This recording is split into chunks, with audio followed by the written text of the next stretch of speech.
Chaplin. Qui ne connaît pas la démarche en canard de Charlot? Son petit chapeau melon, son étrange moustache et sa canne trop souple. Silhouette reconnaissable entre mille d'un personnage culte du cinéma, mais aussi de la culture tout court. Ces films sont tellement ancrés dans le patrimoine culturel que l'on continue de diffuser des œuvres aux enfants. Pourquoi je vous dis ça? On le sait qui est Chaplin, on a vu ces films, vous avez pas vraiment besoin de mon récap pour ça. Et justement, comment se fait-il que l'on sache tout ça? Comment une figure aussi dissidente que Chaplin a-t-elle pu marquer à ce point le cinéma, et ce, à toutes les époques? Parce que c'est pas comme si le bougre avait été un pauvre artiste incompris toute sa vie, et qu'après sa mort, des pecnos sont rappelés de son existence pour le révéler au grand public. Non, Chaplin, il a été une des plus grandes stars mondiales du cinéma. On en a fait des dessins animés, des jouets, et on en fait toujours d'ailleurs. Et son succès, il se l'est fait en présentant des personnages et des histoires qui s'opposent radicalement aux valeurs états-uniennes et à l'hégémonie qu'elle est parvenue à imposer au sein de l'audiovisuel. Si aujourd'hui la figure de Chaplin représente avant tout le cinéma muet, les gags visuels, le slapstick, de grandes chaussures et une petite moustache très distinguée, durant toute sa carrière, Chaplin aura eu un regard acerbe sur le prétendu rêve américain, les classes sociales dominantes et le capitalisme. And what's that you're reading? Karl Marx? Tout ça en apparaissant dans des dessins animés de compagnies aussi libérales que Disney et en étant aimés tous, même ta grand-mère la plus facho de facho. Et comprenez que, comme je suis une immense gauchiste et que ma fainéantise me fait regarder des films que tout le monde connaît plutôt que des œuvres d'artistes plus confidentielles, T'as cru que ça faisait des vues, les films de Pedro Costa? j'ai envie de me pencher sur un des pères fondateurs du médium. Je vous propose donc de nous replonger dans l'œuvre et l'histoire de Charles Chaplin, de ses premiers films à sa période post-Charlot, et de voir ce qui fait de lui un des moutons noirs du cinéma. I believe I'm dying, Doctor. But then I don't know. I've died so many times.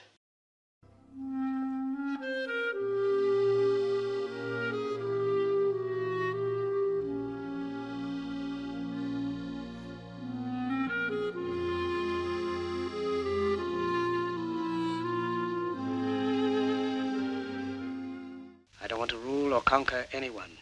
Impossible de parler de l'œuvre de Chaplin sans mentionner d'où il vient et ce qui l'a mené au cinéma. Né en 1989 dans les quartiers pauvres de Londres, Charles Spencer Chaplin est le deuxième enfant d'une famille d'artistes de music-hall qui est très loin du glamour auquel on s'imagine. Les artistes de cabaret qui font le tour du monde et qui sont en tête d'affiche du Moulin Rouge ou du Lido, c'est une extrême minorité. Les parents de Chaplin étaient des intermittents précaires, bien plus proches des petits artistes de cirque que de grandes vedettes de Broadway. Son père était alcoolique, et bien souvent, c'est Charles lui-même qui devait le raccompagner à la maison. Il finit par mourir d'une cirrhose quand son fils n'est qu'un jeune garçon. Cette image de l'homme ivre-mort titubant entre sa maison et le bar marquera l'artiste à vie, qui s'inspirera de sa démarche et de ses attitudes pour bon nombre de ses personnages. Les Daddy Issues, créateur d'artistes depuis 1885. Sa mère de son côté, ancienne chanteuse au succès modeste, perd progressivement ses moyens et sa santé mentale à cause d'une syphilis bien vénère. Les maladies sexuellement transmissibles, atomiseur d'artistes depuis 1757. Charles est contraint de l'amener à plusieurs reprises à l'hôpital et en institut psychiatrique, se retrouvant avec son frère, livré à lui-même pendant une bonne partie de son enfance et adolescence. Entre des orphelinats qui traitaient les gamins avec tout le respect et la dignité qu'ils méritent, Please, sir. I want some more. What? What? des petits boulots minables et des nuits passées entre les rues et les squats. On est pas bien là? De son enfance pétée, il retient surtout deux choses. La pauvreté, ça craint, et sa place est sur scène. Parce que parmi les tafs pourris qu'il a pu faire, Chaplin s'est beaucoup produit sur scène, domaine dans lequel il excelle, dans la mesure où dès la petite enfance, il participait aux spectacles familiaux. Le travail est payé au lance-pierre, mais quitte à crever de faim, autant faire quelque chose qui nous plaît. Chaplin passera plusieurs années à enchaîner des petits rôles dans différentes troupes, avant d'être repéré par Fred Carnot, un important impresario du théâtre et du musical anglais. Il joue un personnage d'ivrogne qui perturbe le spectacle en interagissant avec le public. Il a 23 ans lorsqu'il part en tournée aux États-Unis. Charles ne le sait pas encore, mais sa vie s'apprête à être bouleversée. Un soir durant, après une représentation, il est abordé par Keystone, une société de production de courts-métrages spécialisée dans les gags et le slapstick. C'est une société aux méthodes très américaines. Ils cherchent à produire de petits gags à la chaîne et à renouveler perpétuellement leurs acteurs, souvent des comédiens de théâtre. Le cinéma cherchant ses lettres de noblesse, beaucoup pensaient qu'on pouvait lui faire gagner en prestige en le faisant jouer par de grands comédiens de théâtre. Chaplin est hésitant, le cinéma n'est pas un domaine qu'il connaît, et n'en déplaise à Keystone, un gag filmé n'est pas la même chose qu'un gag de théâtre. Mais le salaire est intéressant, et Chaplin est curieux. Il est alors employé par Keystone, où il doit produire plusieurs films par semaine. Il y joue plusieurs personnages, reprenant la figure de l'ivrogne titubant.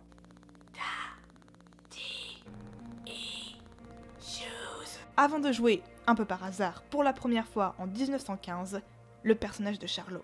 Les films réalisés à cette époque ne sont pas exceptionnels, mais Keystone visait la quantité avant la qualité, et pour eux, un gag se suffisait en lui-même. Ce n'est pas de l'avis de Chaplin, cela dit, qui très vite se renseignera sur le fonctionnement du médium. Ses sketchs gagnent en popularité et Chaplin devient relativement célèbre. En 1917, il réalise The Immigrant, court-métrage se focalisant sur les aventures d'immigrés, chargés par centaines dans des bateaux, numérotés, nourris à la bouillie et traités avec douceur et tendresse à leur arrivée aux États-Unis.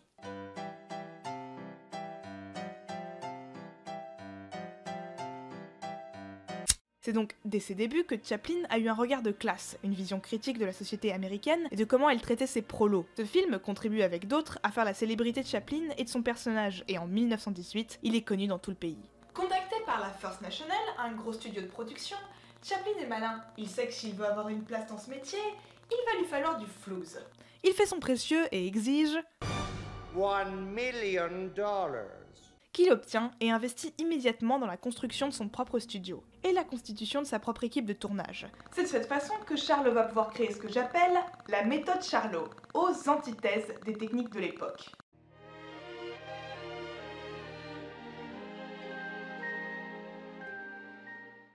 De ses débuts jusqu'à aujourd'hui, la mécanique des gros studios a toujours été la même. Chaque employé a une tâche bien spécifique auquel il doit se tenir, et chaque studio a ses acteurs fétiches qui apparaissent en priorité dans leur production. Ça vous étonne tant que ça que Zendaya, une des rares enfants stars de Disney qui n'est pas sombrée dans la drogue ou la crise identitaire étrange, apparaisse aujourd'hui dans des films comme Spider-Man ?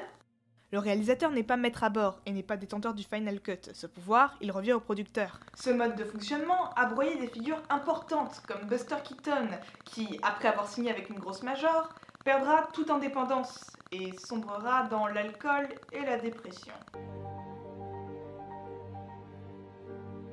Charles évite tout ça. Comme il a son propre studio, il s'entoure de sa propre équipe de tournage, dont la plupart, d'ailleurs, le suivront jusqu'à sa fin de carrière. Il fonde également avec ses collègues United Artists, une société qui vise à mettre en avant les créateurs, et à qui on doit des films comme Vol au-dessus d'un nid de coucou ou Le bon, la brute et le truand. Cette société de production comptait également parmi ses producteurs David Griffiths, aka le mec qui a fait le film le plus raciste de tous les temps. Je suppose que même les meilleurs peuvent se gourer, ça n'est que le film le plus raciste du monde après tout. Chaplin touche à tout, le scénario, le casting, le montage, la réalisation et même la musique. Il choisit quand et qu'est-ce qu'on tourne, souvent à des heures complètement aléatoires, et s'arrange toujours pour étendre la durée de son tournage et allonger le budget, ce qui lui permet de longuement réfléchir sur les prises, demandant parfois à les refaire des centaines et des centaines de fois. Ça, il a fallu le tourner 500 fois. Ça devait être sympa de bosser avec lui. C'est avec ce système de production que Chaplin produit 5 longs métrages et des dizaines de courts, avec le personnage de Charlot, de très loin, sa figure la plus célèbre. Charlot, au-delà de la moustache très distinguée, c'est un turbo prolo, pas un petit ouvrier de classe moyenne, non, un pur sans-abri qui dort dehors et se demande la plupart du temps qu'est-ce qu'il va bouffer. Son nom, Charlot, n'est d'ailleurs utilisé qu'en France. Chaplin ne donnera jamais de nom à son personnage, se contentant de l'appeler le vagabond. Si c'est un personnage indéniablement comique, il porte un petit costume de dandy fait de guenilles, il a des attitudes de gentleman raffiné tout en dormant dehors, Charlot, c'est aussi quelqu'un qui est en lutte permanente pour sa survie. Il doit trouver des endroits où dormir, s'arranger pour gagner un peu d'argent et trouver de quoi manger.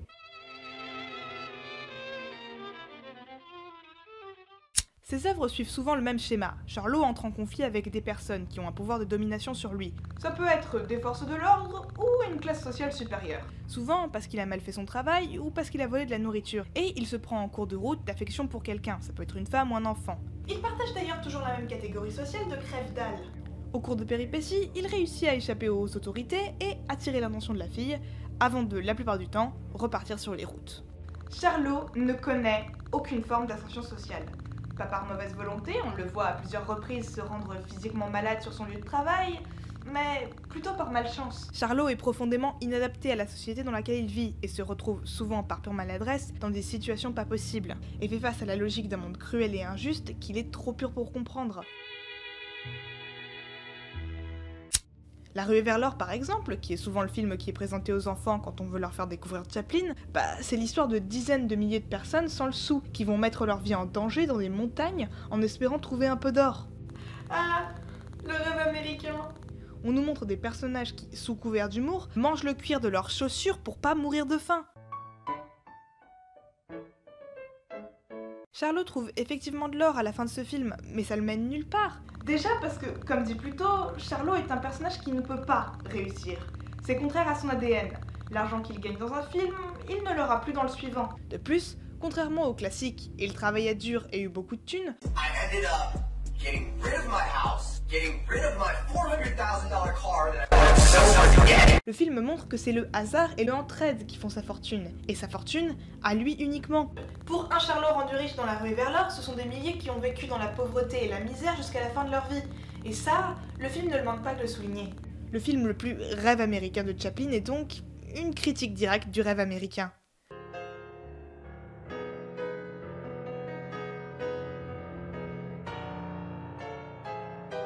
Ouais, bien au-delà du slapstick et d'un humour clownesque, Chaplin avait un côté très grinçant, que jamais il n'aurait pu appliquer dans un studio classique. D'ailleurs, l'humour de Chaplin est-il si slapstick que ça? Qu'est-ce qui est drôle dans les films de Chaplin? Le voir en costume de gros poulet, ou que son collègue l'imagine en gros poulet parce que la fin le rend fou? Qu'il se prenne un seau d'eau dans la gueule, ou qu'une jeune fille aveugle lui jette un seau d'eau à la figure parce qu'elle ne sait pas qui se trouve à côté d'elle. On le compare souvent à Keaton, une autre grande star du muet, mais leurs humours sont en vérité très différents. Pour le coup, les gags de Keaton sont du pur slapstick. Keaton s'intéresse à comment faire la chute la plus drôle, et quel est le meilleur timing pour le faire. Keaton n'a jamais cherché à raconter des histoires d'amour ou des aventures qui étaient autre chose qu'un prétexte pour des cascades. Et il est absolument excellent dans son domaine. En termes de comique pure et de poésie de l'image, je considère que Keaton est supérieur à Chaplin. Mais Chaplin et Keaton n'avaient pas les mêmes objectifs. Chaplin, à travers ses films, cherche à parler de classe sociale, de pauvreté et autres sujets de gauche. Well, if you're not a communist, what are you? Nothing. Nothing? I dislike all forms of government. But somebody must rule. And I don't like the word rule. Je suggère que l'on se penche un peu plus sur ces films pour voir précisément ce qu'il a fait, raconté et comment.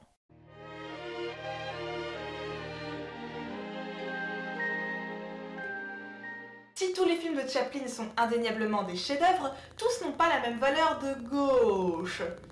Mais enfin, si, parce que tu suis un prolo qui vit sa vie de prolo, mais bon, ça on a vite fait le tour. Je vous propose que l'on s'arrête donc sur 3 ces films les plus dissidents de la période Charlot. Les Lumières de la Ville, The Kid et les temps modernes. The Kid est le premier long métrage de Chaplin. Sorti en 1920, le film nous raconte comment Charlot adopte un enfant abandonné et se débrouille pour survivre. Vous l'aurez compris, The Kid nous parle de paternité et pas n'importe laquelle. L'enfant que Charlot trouve est un enfant abandonné que des voleurs ont laissé à la rue. Notre protagoniste n'a aucun lien avec l'enfant. Ce qui les rapproche ne sont pas des liens du sang, ce sont des liens de classe. Charlot sait ce que c'est d'être pauvre, de galérer pour manger et d'être délaissé. Aussi, il est pris de tendresse pour cet enfant pour ces raisons-là. Charlot enseigne donc au gamin ce qu'il sait, à savoir commettre des petits délits et ruser pour gagner sa vie. Son gamin, il pète quand même des vitres pour que Charlot puisse les remplacer.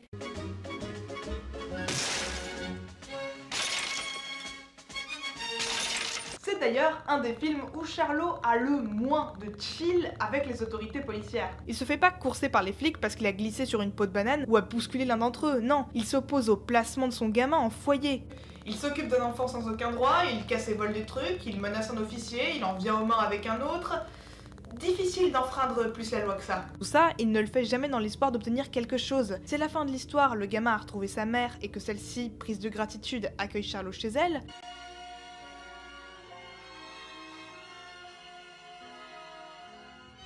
On sait tous qu'il retournera à la rue dès le prochain film.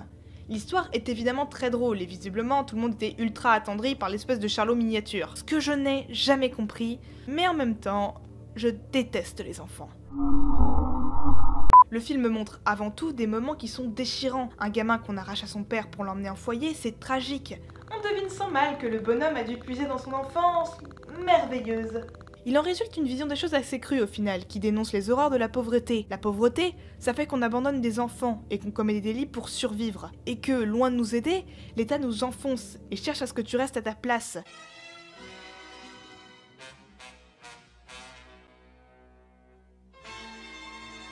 Que t'aies élever un gamin qui serait mort autrement, ça ils s'en foutent. Ce qu'ils voient, c'est que t'es pas resté à ta place en t'occupant de lui. Ces critiques des rapports sociaux s'affineront d'ailleurs progressivement au fil de ces films, notamment avec Les Lumières de la ville. Le film sort en 1931, époque du début du parlant, auquel Chaplin était farouchement opposé. Après tout, comme la plupart des réalisateurs de l'époque, ils étaient habitués à une façon de faire avec le cinéma muet. Passer au parlant impliquait une nouvelle façon de filmer et de représenter les choses qui est beaucoup moins évidente qu'il n'y paraît. Mais aussi pour des raisons sociales. Les films de Chaplin, tout le monde peut les regarder, même sans être capable de lire les cartons, la gestuelle, le mime, l'image, suffit à nous faire comprendre l'histoire. Et c'est pour ça que ces films ont eu autant de succès. Tout le monde ne veut pas faire une vidéo beaucoup trop longue sur les messages de gauche dans les films de Chaplin, mais tout le monde peut voir ces films et les apprécier. Les talkies, vous pouvez dire que je les déteste. Ils sont venus gâcher l'art le plus ancien du monde, l'art de la pantomime. Ils anéantissent la grande beauté du silence. Ils jettent à bas l'édifice actuel du cinéma. Persuadé que le cinéma sonore n'est qu'une mode avec peu d'avenir, il décide de sonoriser son film, pour troller les films sonores. Les Lumières de la ville s'ouvrent sur des gros bourges qui font des discours.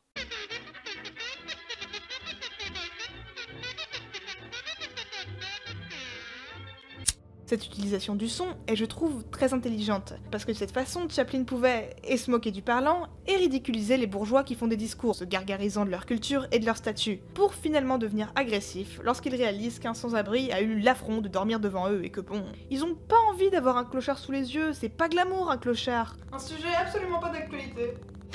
Charlot, paumé dans une grande ville qui s'industrialise, tombe amoureux d'une petite marchande de fleurs aveugle. Et je pense sincèrement qu'il cherchait, à travers ce personnage, à montrer combien il n'était pas nécessaire de sonoriser un film. Comme elle ne voit pas, la façon dont elle conçoit et perçoit les choses devrait être représentée par le son. Eh bien, regardez comment le film nous suggère que la marchande croit que Chaplin est un riche bourgeois.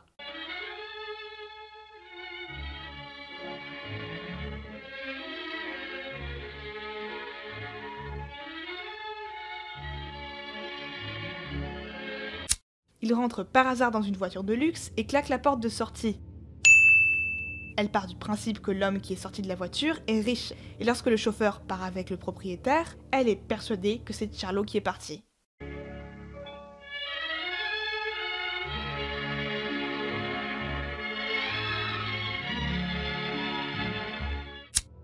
Et je trouve que c'est très poétique. Charlot choisit de ne pas lui révéler, parce que la position de chef d'entreprise est bien plus enviable que clochard. Mais même lorsque Charlot se retrouve dans une situation plus favorable, accueilli par un riche New-Yorkais qui l'a sauvé du suicide, Puisque je vous dis que les films de Chaplin sont drôles, il garde un habitus de prolo, n'hésitant pas à courser un mec quand il comprend que ce dernier va jeter son cigare à peine fumé. Là aussi, pas d'ascension sociale, c'est même le film où il finit le plus miséreux. Après avoir obtenu une importante somme d'argent par son pote blindé de thunes, il décide de céder son argent à un collectif plutôt que de le garder pour lui. Collectif représenté par la jeune fille aveugle qui a besoin d'une opération pour recouvrer la vue, et sa famille, menacée d'expulsion si le loyer n'est pas payé. C'est par la suite la première à lui manifester de la tendresse quand il sort de prison, et ce, malgré son allure débraillée. Et Charlot ne tente pas de lui faire comprendre qu'il est celui qui l'a donné l'argent dont elle avait besoin. Lorsqu'il voit qu'elle ne le reconnaît pas, il part. Et lorsque la marchande le reconnaît, elle n'est pas déçue ni même surprise que Charlot ne soit pas le millionnaire qu'elle s'était imaginé, juste émue et reconnaissante. c'est très dur pour moi d'ajouter quoi que ce soit parce que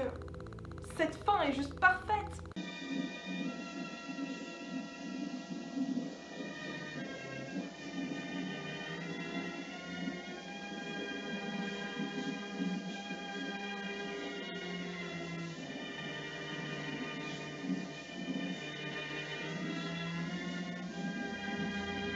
Oh, quelqu'un a mis un oignon très près de mon visage. Les Lumières de la ville, c'est un film sur l'entraide. Le film nous montre que par le soutien et les actes de gentillesse gratuits, des choses positives arrivent, ce qui, d'une certaine façon, nous prépare pour les temps modernes. On pouvait dire que les films précédents avaient des idées progressistes et une conscience de classe par le hasard, comme le premier Rocky par exemple. Mais là, c'est un peu indéniable. Tu peux pas faire plus critique du capitalisme et plus précisément du capitalisme industriel que les temps modernes. Je veux dire quand même, TF1 reconnaît que tu critiques le capitalisme, c'est que t'as mal planqué ta gauche. Et Dieu qui l'a mal caché, écrit en collaboration avec ce type, qui cache absolument pas ses origines marxistes, et fortement inspiré de Metropolis, un film qui, comme tout le monde le sait, est parfaitement apolitique. L'histoire se centre sur la crise économique et politique des années 30, et la révolution industrielle. Charlot travaille dans une usine à la chaîne où il resserre des boulons sur une cadence qu'il ne parvient pas à tenir, qui le mène à une dépression nerveuse. Un sujet toujours pas d'actualité.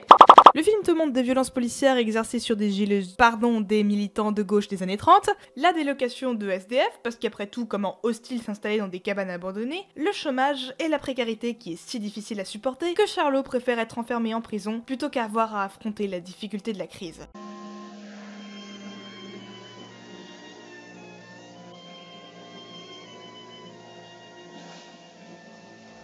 Charlot d'ailleurs se fait arrêter toutes les 20 secondes et c'est même un des plus gros gags du film. Il ne parvient pas à conserver un travail car les conditions sont bien trop rudes et lui et sa compagne se retrouvent souvent à voler de la bouffe pour survivre. Les temps modernes, c'est aussi son premier film où le rôle féminin, ici interprété par Paulette Goddard, est presque aussi important que celui de Charlot. Les femmes n'ont jamais vraiment été absentes dans les films de Chaplin, mais elles étaient toujours cantonnées au rôle de love interest fragile que Chaplin devait protéger. Ah bah Chaplin, ça restait un homme de son temps. Tellement un homme de son temps qu'il s'obstinait à sortir avec des meufs de moins de 25 ans. Indépendamment de son âge à lui. Ça ne me rappelle aucune autre personnalité. Ici, la compagne de Charlot est extrêmement proactive. Elle vole pour se nourrir, résiste aux flics et se retrouve même à être la principale source de revenus lorsque Chaplin se fait arrêter.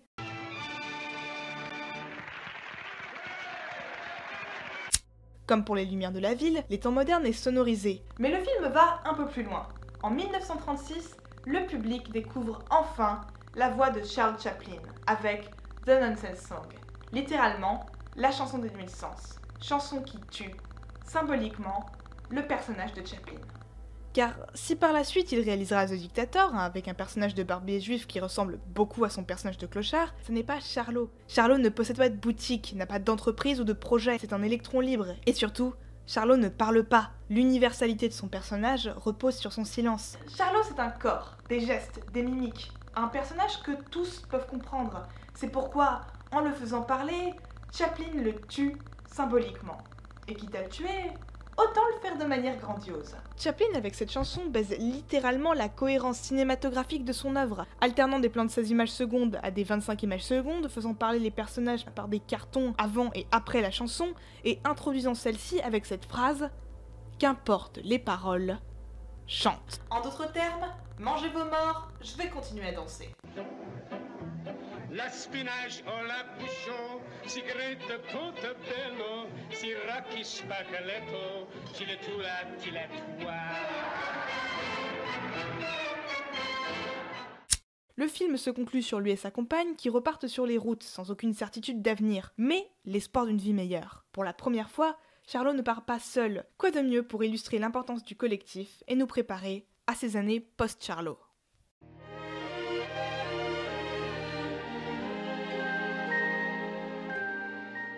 Avec la Deuxième Guerre mondiale et la montée du fascisme en Europe, il fallait s'attendre à des comparaisons assez peu fines entre Chaplin et Hitler. Vous comprenez? Ils ont la même moustache. Vexé par ces comparaisons, l'État allemand décrira pendant plusieurs années Chaplin comme une vermine juive. Chaplin n'est pas juif, mais jamais il ne démentira, estimant que devoir prouver son non-judaïsme, c'était rentrer dans le jeu des nazis. Et tu ne veux pas vraiment jouer avec les nazis. Et je sais que c'est assez téléphoné de dire nazi égale pas bien, mais dans les années 30-40, ça l'était beaucoup moins. Pendant un moment, les États-Unis envisageaient même de faire copain-copain avec Hitler. Parce que le fascisme, je suppose, c'est toujours une meilleure option que le communisme. Ce à quoi Chaplin était farouchement opposé, militant pour une alliance avec la Russie communiste, et le secours porté aux juifs allemands. Si au final les États-Unis ont effectivement accueilli de nombreux artistes juifs allemands de renom, c'était pas vraiment par bonté de cœur, c'est surtout qu'avoir des artistes prestigieux sous la main, c'était de la garantie de faire du bif. Mais ils n'ont pas ramené que du bif, ils ont aussi ramené un style, une façon de faire. C'est par exemple à eux qu'on doit des styles comme le film noir. C'est donc dans un climat supra-calme et serein que le bon vieux Charles se dit « Je vais faire un film sur la guerre et le fascisme ». Et c'est d'après moi, le film le plus important de sa carrière. C'était d'ailleurs le cas pour lui aussi, qui disait « The Dictator est mon premier film où l'histoire est plus importante que les personnages. » Et bordel, quelle histoire! Premier film réellement parlant de Chaplin, le film nous raconte la montée du fascisme dans un pays imaginaire. L'Allemagne. Gouverné par un tyran despotique et violent. Hitler. Présenté comme un débile profond, perpétuellement occupé à des activités qui ne servent à rien, et en compétition permanente pour savoir qui est la plus grosse avec d'autres dictateurs. Ce qui n'est pas si éloigné de la réalité. Tandis qu'en parallèle, un barbier juif lui ressemblant comme deux gouttes d'eau est entouré d'un collectif d'opprimés, se serrant les coudes pour résister aux violences nazies. Là aussi, le thème de l'entraide est extrêmement présent. C'est en s'unissant qu'il est possible de résister au fascisme. Comme pour le personnage de Charlot, Le barbier est complètement inadapté socialement.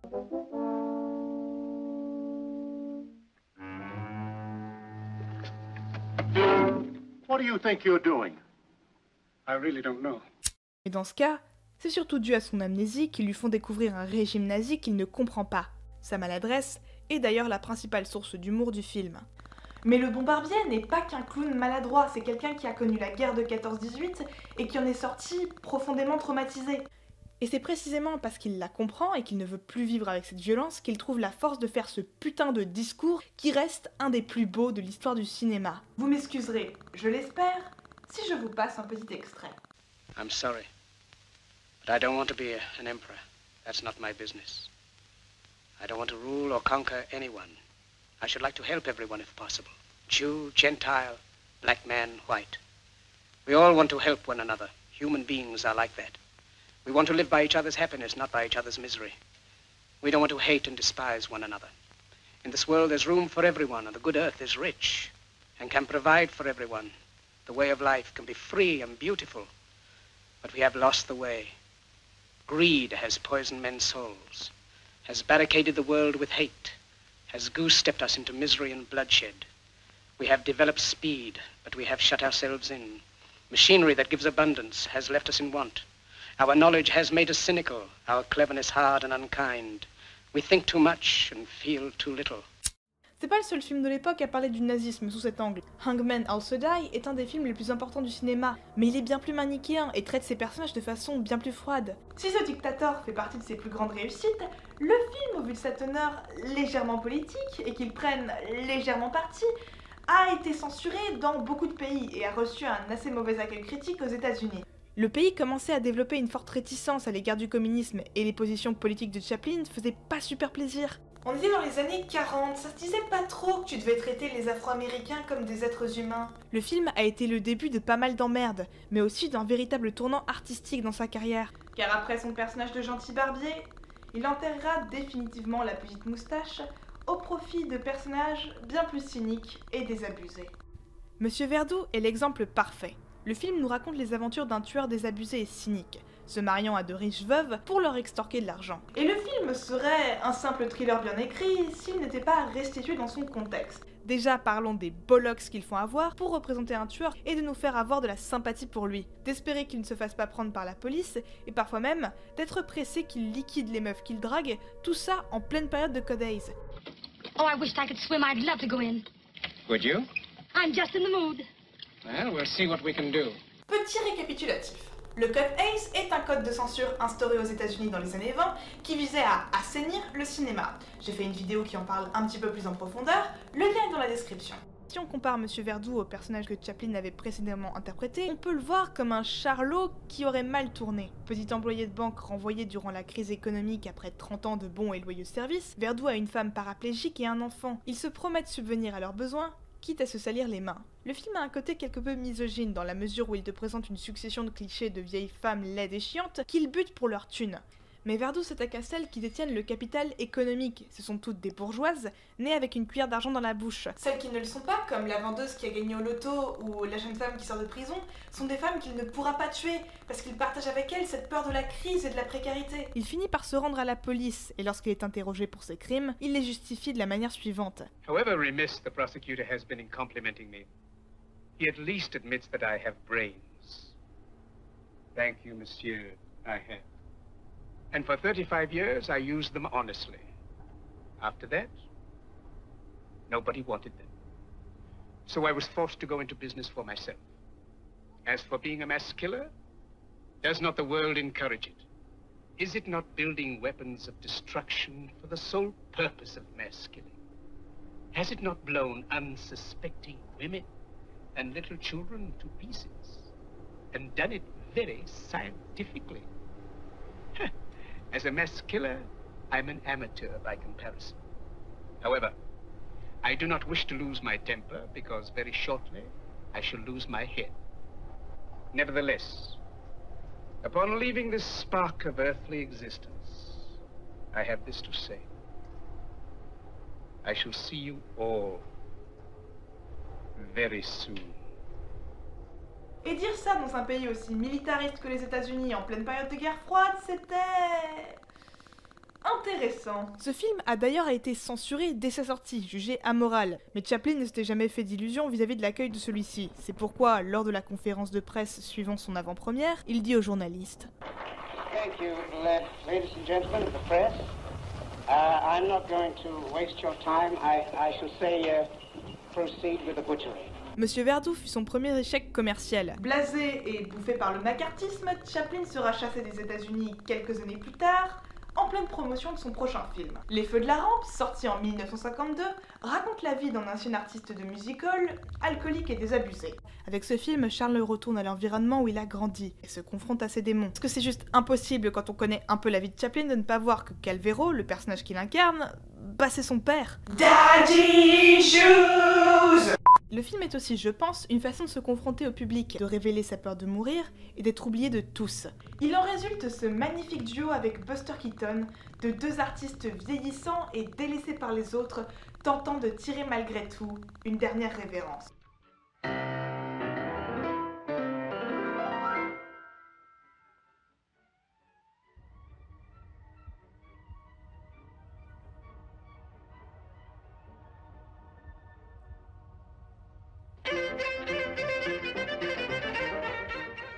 Le film est aussi une façon de nous présenter l'envers du décor, les réflexions autour d'un sketch, d'un costume et l'investissement qu'ils impliquent. Calvero, se démaquillant, n'est non pas sans nous rappeler le petit moustachu candide, comme s'il nous demandait « Qui suis-je sans Charlot ?» Avec ce film, Chaplin a l'intelligence de comprendre sa chance et de reconnaître que si lui a réussi à se faire une place au sein de l'industrie, ce n'est pas le cas de tout le monde. Calvero meurt pauvre et oublié, comme l'ont été son père et sa mère. I believe I'm dying, Doctor. But then I don't know. I've died so many times. Are you in pain? No more. En ce sens, je pense que c'est son film le plus introspectif. Et aussi, celui qui serait utilisé comme prétexte pour l'expulser des États-Unis. Comme dit plus tôt, Chaplin a été victime du macartisme. Il sera d'ailleurs mis sur écoute durant de longues années de sa vie. Et le comité des affaires anti-américaines fera tout pour le censurer et salir sa réputation. S'il est assez évident que Chaplin avait des idées anticapitalistes et portait un certain intérêt pour le communisme, je ne pense pas qu'il l'était. Sur ce sujet, il donna la réponse suivante. Voyez-vous, ma pensée politique a été forgée par 4 de mes amis auxquels je vouais une admiration considérable. Que ce soit Frank Harris, Max Eastman, Robert Wagner ou Upton Sinclair, tous 4 avaient épousé les idées socialistes et pensaient que la révolution russe de 1917 marquerait le début d'une ère nouvelle de liberté et de bonheur pour les masses. Mais bon, est-ce que le fait d'avoir côtoyé ces personnes fait de moi un communiste ? Est-ce que le fait que dans certains de mes films, on puisse voir le vagabond en lutte contre le pouvoir politique et économique fait de moi un communiste ? Voyez-vous, la presse a ce pouvoir de magnifier le moindre de nos gestes en un événement sous lequel on est vite, trop vite, catalogué. Ma renommée était telle que chacune de mes déclarations faisait les gros titres. Lorsque j'ai visité l'Union soviétique en 1921, les médias ne se sont pas privés de relater l'événement. Les exemples de ma sympathie pour le communisme pourraient être nombreux. Oui, effectivement, je me suis intéressé à ce grand pays qu'est la Russie et ses efforts de reconstruction sociale après le chaos. Et alors ? Où est le problème ? Si je m'étais intéressé à la religion musulmane, m'aurait-on taxé de fervents pratiquants des croyances d'Allah ? Non, monsieur. Je n'ai jamais partagé les idées des rouges. Mon enfance misérable m'a appris que les pauvres sont des êtres nobles, mais qu'il n'y a rien de noble à le rester. Pour aller plus loin, sachez que le capitalisme, basé sur une présomption d'inégalité financière, doit cependant s'écrouler un jour ou l'autre sous le poids de sa culpabilité autodestructrice. Ça ne l'empêchera pas d'être tège et de passer du jour au lendemain de star mondiale à persona non grata. Comment oses-tu regarder les films de ce bolchevique ? Chaplin aurait pu chercher à clamer son innocence et se justifier, mais il avait un peu la flemme. Vous comprenez, il en était à son 4e mariage avec, oh surprise, une meuf à peine majeure qui lui avait déjà pondu une chier de gosse avec qui il allait s'exiler au fin fond de la Suisse. Comme si le John Chaplin était quelque chose qui devait se répandre. Mais la retraite, Chaplin, ça lui réussissait pas trop. Au bout de quelques années, il a donc repris la caméra pour réaliser un de ses derniers films avec Un roi à New York. Je pense que c'est le plus politique. L'histoire nous raconte les aventures du roi Haddock, qui était suite d'une révolution, quitte son pays avec les finances de l'État. Pour la première fois, Chaplin joue un puissant, qui est sans problème accueilli aux États-Unis, où il obtient le soutien politique et celui de la presse. I am deeply moved by your warm friendship and hospitality. This big-hearted nation has already demonstrated its noble generosity to those who come to seek a refuge from tyranny. Ce qui est logique dans la mesure où il a de l'argent. Le choix de New York pour raconter ses péripéties est d'ailleurs très pertinent. New York, c'est globalement une grosse banque avec des panneaux publicitaires un peu partout. Lorsque son ministre se barre avec l'argent, Haddock se voit contraint de faire le bouffon dans des pubs pétées qui rapportent une fortune parce que l'image d'un roi qui s'étouffe avec du whisky est hilarante. Le film en ça est visionnaire. Chaplin y décortique les mécanismes de la publicité et les manipulations psychologiques qui s'y exercent. Take off your clothes. Relax. With a bottle of Whitbread's beer, it'll give you pep and give you cheer. Remember, Whitbread's beer. Ainsi qu'une tendance au consumérisme irresponsable, alors qu'une partie de la population est à la rue. Haddock parvient à être à la fois détestable et attachant, et c'est pas facile de me faire apprécier un pré-Macron. Détestable parce que c'est un lâche qui a fui lorsque son peuple s'opposait à sa politique, et attachant parce que son ignorance est justifiée. Il a toujours vécu dans le luxe et l'abondance, entouré de personnes qui lui répétaient qu'il avait de par sa naissance plus de valeur que n'importe qui. On se demande s'il a conscience de la gravité de ses actes et de pourquoi un peuple en colère s'est soulevé contre lui. Car lorsqu'il est confronté à la précarité, la vraie, celle d'un enfant à la rue, il est immédiatement scandalisé qu'une telle chose soit possible. Pourtant, ce gamin s'est foutu de sa gueule, de son statut et de ses idées politiques. D'ailleurs, ce gamin, c'est Chaplin bis. Littéralement, parce que c'est son fils, mais aussi parce que lorsque l'on sait les emmerdes qu'il a connues avec la justice américaine, on ne peut pas entendre ce gamin parler et se dire « Mais ces propos viennent de nulle part ». Leadership in government is political power, and political power is an official form of antagonizing the people. What magazine did you say he edits? A commentary on current events. Pardon me, But, my dear young man, politics are necessary. Politics are rules imposed upon the people. In this country, rules are not imposed. They are the wish of all free citizens. Travel around a bit, then you'll see how free they are. Le film en profite pour revenir sur la façon dont on traitait les communistes aux États-Unis. Parce que s'il s'est fait retirer son passeport et a été chassé du pays où il avait passé plusieurs dizaines d'années, pour d'autres, la situation a été infiniment plus violente. On peut par exemple mentionner les Rosenberg, qui ont été condamnés à mort.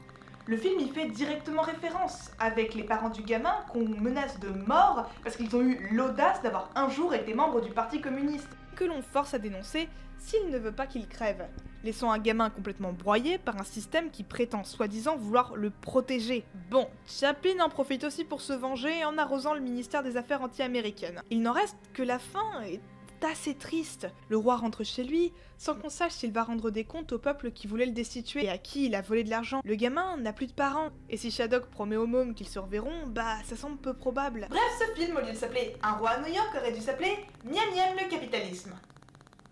Non, ça c'est toute son œuvre.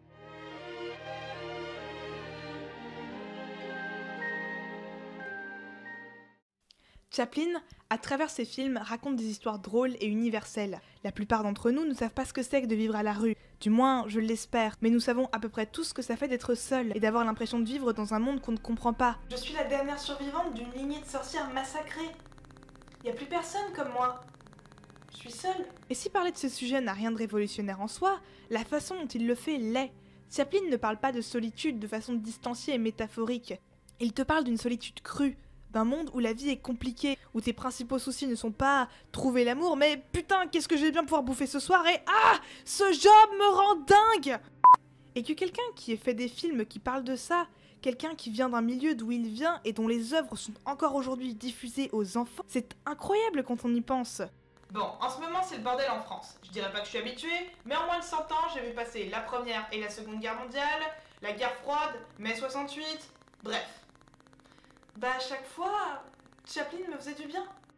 J'avais pas juste envie de voir des films humoristiques sur des mecs random pris dans un quiproquo ridicule et un triangle amoureux burlesque. Et j'avais pas forcément envie de voir à la chaîne des films déprimants sur des ouvriers en Bosnie dont la conclusion est « Il n'y a plus d'espoir. Suicide-toi. » J'avais besoin de rire de la situation. Et c'est encore le cas aujourd'hui. Plus que jamais, on a besoin de rire de l'absurdité des jobs épuisants et déshumanisants qu'on doit absolument avoir sous peine d'être des assistés. On a besoin de rire des figures fascistes, du ridicule des puissants et de l'irresponsabilité du consumérisme. On peut rassembler beaucoup de personnes par le rire.